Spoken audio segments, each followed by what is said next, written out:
इस दुनिया में, खासकर इस देश में 95% लोग उस चीज के बारे में सोचते हैं जो उनके हाथ में है ही नहीं। सर, मुसीबत आती है परिवर्तन करने के लिए। यह मुसीबत का बहुत बड़ा पहलू है सर। मतलब जीवन में कहीं भी संघर्ष खत्म नहीं होता। हम किसी भी घटना पर तुरंत निर्णय ले लेते हैं। आपको भगवान के निर्णय के बारे में क्या पता सर? सर, हर मुसीबत कुछ जीवन में परिवर्तन करने के लिए आती है सर। आपको पता ही नहीं कल क्या होने जा रहा है। तो जब हमें कल का पता ही नहीं तो हम आज में रहें। और जितने लोगों ने अपने आज को सुधारना शुरू किया उनका कल बेहतरीन हो गया। क्योंकि जो कल के बारे में सोचते हैं वो आज कुछ कर ही नहीं पाएंगे, और जो पास्ट के बारे में सोचते हैं वो कुछ कर ही नहीं। दो लोग निष्क्रिय हैं। जो कल के बारे में सोचते हैं वो तो थोड़ा बहुत कुछ करेंगे भी, लेकिन जो पास्ट के बारे में सोचते हैं, हमारे पिताजी गवर्नर थे, रहे होंगे, बहुत लोगों के पिताजी गवर्नर थे। सर, मुसीबत आती है परिवर्तन करने के लिए। यह मुसीबत का बहुत बड़ा पहलू है सर। मुसीबत जब भी आई, ये मेरे पिताजी ने मुझसे कहा, उन्हें गांव से भगा दिया गया तो बेचारे भगोड़े हो गए। वो गांव वालों ने भगा दिया, वो कोई पीछे था नहीं तो गांव वालों ने भगा दिया। तो माँ बाप दोनों बेचारे इधर उधर अपना भाट भटकते रहे। तो एक बार मैंने आपसे उनसे पूछा कि आपको बदला लेने की इच्छा नहीं हुई? बोले, पागल, मुसीबत आती है कुछ बड़ा करने के लिए अगर आप जागृत हैं। मैंने कहा कैसे? बोले, राम राजा बनने जा रहे थे। मेरी आदत है क्रॉस क्वेश्चन करने की। मैंने कहा कैसे? बोले, राम राजा बनने जा रहे थे। मैंने कहा हाँ। बोले, मुसीबत आ गई? हाँ। मैंने कहा बिल्कुल। बोले, 14 साल जंगल में रहे? मैंने कहा हाँ। बोले, उसी जंगल में रहकर भगवान बने। अगर राम के जीवन में जंगल को हटा दिया जाए, उस 14 साल की साधना को हटा दिया, आप देखिए 14 साल की साधना। पिताजी ने कहा कि देखो मुसीबत आई। मैंने कहा हाँ। बोले, वो मुसीबत को मैं उन्होंने मजा लेना शुरू कर दिया। तैयार है। पिता दशरथ कह रहे हैं कि तू मना कर दे। वादा तो मैंने किया था ना, तू मना कर दे कि मैं नहीं जाऊंगा, मैं देख लूंगा। अरे बोले नहीं, जाना तो है ही है। और ये इस बात का संदेश है कि हर व्यक्ति को, वो चाहे भगवान ही क्यों ना हो, कितना बड़ा संदेश है कि हर व्यक्ति को इस जीवन में संघर्ष करना है। जो हंसकर करेगा वो राजा बनेगा। करना ही करना है सर।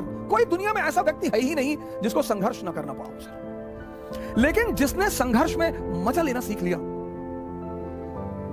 आप अगर बहुत गौर से जीवन को देखें तो हम जब क्लास 10th में थे तो हमारी माता जी हमसे कहती थी कि बेटा 10th की पढ़ाई अगर कायदे से कर लोगे ना, बस 3 ही साल जीवन में पढ़ना है। मैंने कहा अच्छा? हाँ। बोली, बस 3 साल, 10th 11th 12th, और 3 साल अगर पढ़ लिए फिर जीवन में पढ़ना ही नहीं। हमें लगता है आपको भी कहा गया होगा बस 3 साल।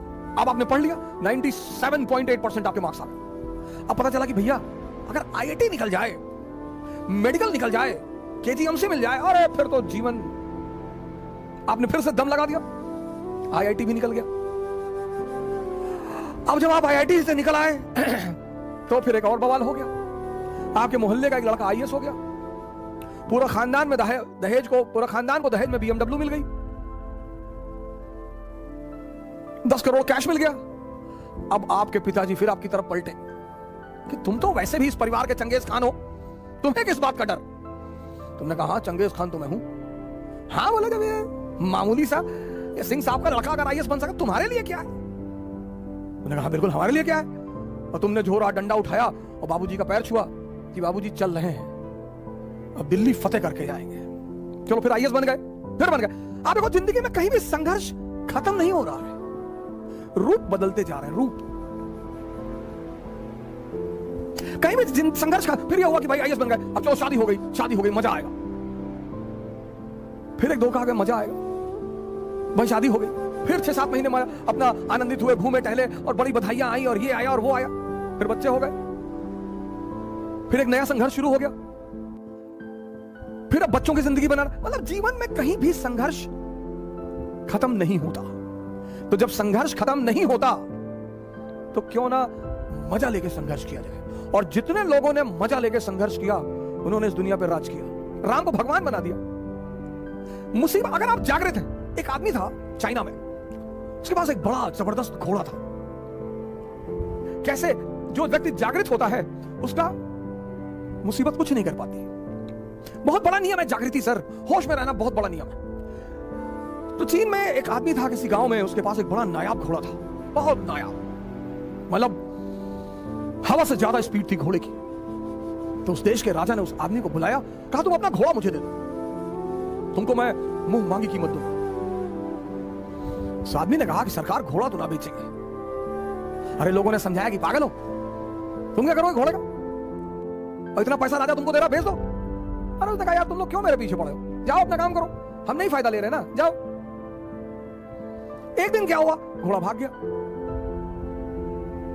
अब जब घोड़ा भाग गया तो गांव के लोग आए, हंसने लगे, कहीं देखा हम तुमसे पहले ही कहते थे, तुम समझे नहीं रहते हमारी बात को।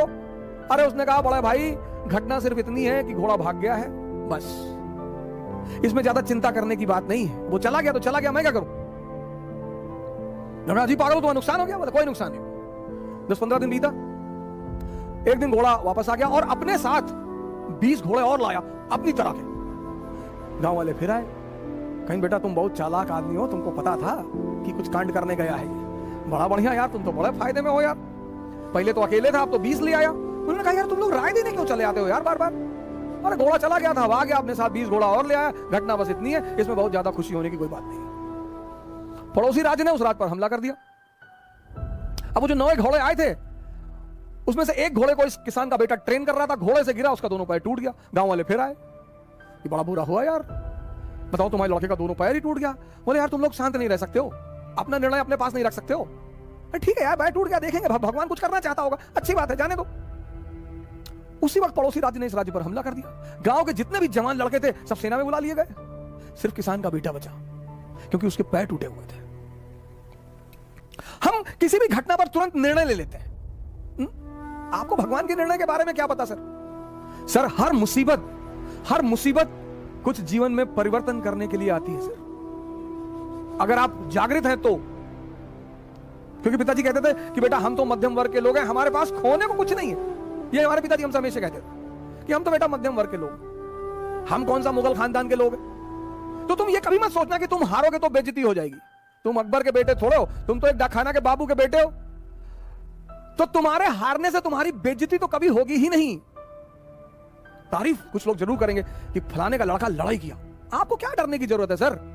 आप क्यों सोचते हैं मेरी बेइज्जती होने दो सर, कि लोग मेरे ऊपर हंसेंगे।